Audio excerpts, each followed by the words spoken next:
श्रीमद् भगवद गीता तब तक नहीं पढ़ी थी जब तक मुझे ये ज्ञान नहीं हुआ कि हम सब आत्माएं हैं और ये जिंदगी हम आत्माओं के लिए एक इम्तिहान है अपने अंदर से अपने सबसे अच्छे रूप को बाहर निकालने का। और भगवद गीता इस इम्तिहान को पास करने की एक अहम किताब है। भगवद गीता के 18 अध्याय हैं और ये संस्कृत में परमात्मा द्वारा दी गई थी। समय के साथ संस्कृत भाषा रोजमर्रा की जिंदगी से निकल गई और ये ज्ञान मनुष्य से दूर हो गया। समय समय पर भगवद गीता के साधारण अक्षरों में अनुवाद किया गया। इसी कोशिश को आगे बढ़ाते हुए आने वाले 9 मिनटों में भगवद गीता के कुछ अहम हिस्सों को अपने गुरु के आशीर्वाद से एक आसान रूप में मैं अपने 7 बिलियन भाई बहनों के चरणों में समर्पित कर रहा हूं। ये ज्ञान परमात्मा ने भगवान कृष्ण के द्वारा सबसे बड़े धर्म युद्ध महाभारत की रणभूमि कुरुक्षेत्र में अर्जुन को कुछ 5000 साल पहले दिया। ये वो वक्त था जब धर्म का बार बार उल्लंघन हुआ, परमात्मा का डर मनुष्य से निकल गया। लालच की होड़ में भाई ने भाई को मारने की कोशिश की और यही नहीं, एक ब्याहता औरत को भरी सभा में अपने बड़ों के सामने अपमानित किया गया। इससे पहले कि मनुष्य जाति धर्म युग से निकलकर पूर्ण रूप से कलयुग में जाती, युद्ध की रणभूमि में युद्ध से कुछ पहले परमात्मा ने गीता भगवान कृष्ण के द्वारा मनुष्य जाति के कल्याण के लिए दी। ऐसे ही जैसे कभी तुरा मोसेस को, गॉस्पेल जीसस को और कुरान प्रॉफिट मोहम्मद को दी। गीता, बाइबल, कुरान, तुरा, गुरु ग्रंथ साहिब परमात्मा द्वारा दी गई किताबें हैं जो किसी एक धर्म के लिए नहीं बल्कि पूरी मनुष्य जाति के लिए, पूरी इंसानियत के लिए, सब आत्माओं के लिए है।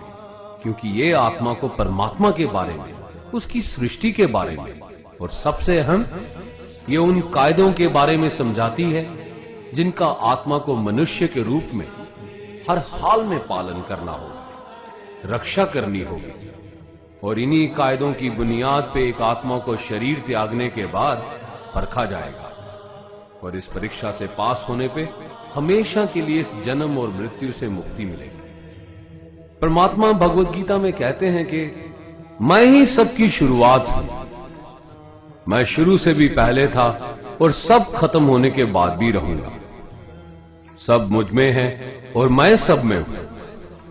जो भी तुम छू सकते हो, देख सकते हो, चख सकते हो या सुन सकते हो, वो सब मैं हूं। ये नदियां, पहाड़, सूरज, ग्रहण, चांद, सितारे सब मैंने बनाए हैं। मैंने ही भगवान, शैतान, राक्षस और इंसान बनाए। मैं सर्वव्यापी, सब में रहता हूं, सब में मैं हूं, मैं हूं, मैं ही हूं। मैं ही ब्रह्मा बन के सब बनाता हूं और रुद्रा बन के सब नष्ट कर देता हूं। मैं ये सृष्टि यूं ही बनाता और तोड़ता रहूंगा ताकि आत्माओं को मौके मिल सके इस जन्म और मृत्यु से एक दिन मोक्ष पाने को, हमेशा के लिए परमात्मा के साथ रहने को। भगवद गीता कहती है कि इस सबसे बड़ी परीक्षा के लिए परमात्मा ने प्रकृति का निर्माण 5 तत्व हवा, अग्नि, जल, पृथ्वी और ईथर से किया, जिन्हें हम छू के, चख के, सूंघ के, देख के समझ सकते हैं। पर खुद परमात्मा इन 5 इंद्रियों की समझ से बाहर है। उन्हें आत्मा इन इंद्रियों से नहीं जान सकती। आत्मा 5 इंद्रियों के साथ वैसे ही है जैसे एक लोहे का रोबोट जिसे अपने बनाने वाले का कोई पता नहीं। अर्जुन को भी परमात्मा का विराट रूप देखने के लिए भगवान कृष्ण ने दिव्य नेत्र दिए। भगवद गीता समझाती है कि आत्मा अजन्मी है, इसे कोई मार नहीं सकता, कोई जला नहीं सकता, डुबा नहीं सकता, काट नहीं सकता। लेकिन आत्मा को परमात्मा के साथ हमेशा रहने के लिए ये परीक्षा रूपी जीवन में बैठना ही पड़ेगा। इस परीक्षा के लिए परमात्मा से बिछुड़ के आत्मा को पृथ्वी पे किसी ना किसी रूप में जन्म लेना पड़ता है और 88 करोड़ जोनियों को जीने और भोगने के बाद एक आत्मा को मनुष्य का शरीर और दिमाग मिलता है। इस सबसे बड़ी मर्यादाओं की परीक्षा में बैठने के लिए हर मनुष्य को इस पूरी परीक्षा के दौरान तरह तरह की अच्छी और बुरी भावनाओं के चक्रव्यूह में अपने ही भाई बहन या मित्रों के साथ डाला जाता है, जिसमें हर आत्मा को अपने अंदर के तामसिक और राजसिक अवगुणों से निकल के सात्विक जीवन में प्रवेश करने के मौके मिलते हैं।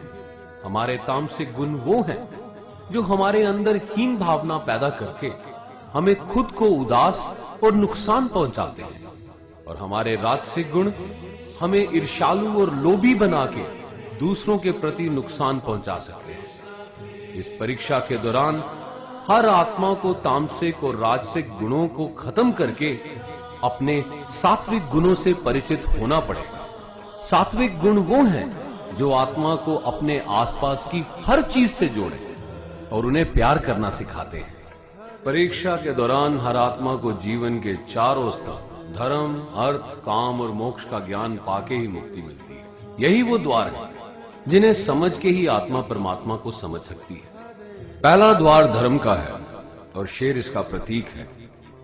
धर्म वही है जो गीता में लिखा हुआ है, वेदों में लिखा हुआ है, गुरु ग्रंथ साहिब, बाइबल या कुरान में लिखा है। धर्म वही है जो धारण किया हुआ है, जिसे आपका दिल मानता है, जैसे झूठ नहीं बोलना, चोरी नहीं करना, भगवान का निरादर नहीं करना, दूसरों को नुकसान नहीं देना, यही सब धर्म है। और हर आत्मा को अपने जीवन काल में हर समय धर्म का पालन करना होगा और उसकी रक्षा करनी होगी। दूसरा द्वार अर्थ का है और घोड़ा इसका प्रतीक है। हर आत्मा अपने हर जीवन काल में अपने पृथ्वी पे होने का अर्थ या मूल कारण समझेगी। इस जिंदगी में भोगने वाली चीजें और रिश्तों का आनंद लेगी। अच्छा बेटा या अच्छी बेटी, अच्छा भाई या अच्छी बहन, अच्छा पति या अच्छी पत्नी बनके हर दुनियावी रिश्ते पर खरी उतरेगी और इस परीक्षा को पास करेगी। तीसरा द्वार काम का है। भगवत गीता समझाती है कि हर मनुष्य के अंदर काम, क्रोध, लोभ, मोह, अहंकार और ईर्ष्या जैसी 6 भावनाएं हमें अपने और दूसरों के प्रति नुकसान पहुंचा सकती हैं। इन भावनाओं को हर मनुष्य को हमेशा अपने नियंत्रण में रखना होगा, क्योंकि इनके बहाव में किया हुआ कोई भी काम हमारे जीवन भर की परेशानी का कारण बन सकता है।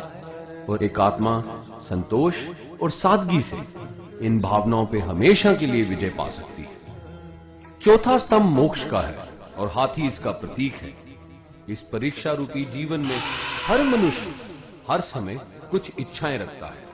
कुछ इच्छाएं एक ही जन्म काल में पूरी हो जाती हैं, पर कुछ अधूरी रह जाती हैं और उनके पूरा होने के लिए आत्मा को वापस पृथ्वी पे आना पड़ता है। भगवत गीता समझाती है कि हमारी इच्छाएं ही मूल कारण हैं हमारे पृथ्वी पे वापस आने का, और अगर हम कोई भी इच्छा ना रखें तो हम इस जीवन और मृत्यु से मुक्त हो सकते हैं। ये द्वार माफी का भी है। जिन्होंने आपके साथ बुरा किया उनको माफ करके और जिनसे आपने बुरा किया उनसे माफी मांग के मुक्ति पाई जा सकती है। जब तक आत्मा इन चारों दरवाजों धर्म, अर्थ, काम और मोक्ष को समझ नहीं लेती, तब तक आत्मा को बार बार इस मनुष्य रूप में आना ही पड़ेगा। परीक्षा का समय खत्म होते ही आत्मा शरीर और अन्य सब वस्तुओं का त्याग कर देती है। जो भी संसार में रहकर बनाया वो अब किसी और का होगा, और आत्मा अपने कर्मों के फैसले के लिए चली जाती है। आत्मा के अच्छे बुरे कर्मों का हिसाब होता है। अपने अच्छे कर्मों के लिए आत्मा कुछ वक्त के लिए स्वर्ग और दुष्कर्मों के लिए नरक पे चले जाती है। नरक में आत्मा को अपने पापों के अनुकूल सजाएं मिलती हैं, पर सजा खत्म होने के बाद आत्मा को फिर से एक नया शरीर और नया दिमाग मिलता है इस परीक्षा में फिर से बैठने के लिए। और हर परीक्षा में वही सब फिर दोहराया जाएगा, जिंदगी के 4 स्तंभ धर्म, अर्थ, काम और मोक्ष को समझने के लिए। हर जन्म में अपने कई जन्मों के कर्मों के हिसाब से हर आत्मा को कभी अच्छे और कभी बुरे हालातों से जाना पड़ता है।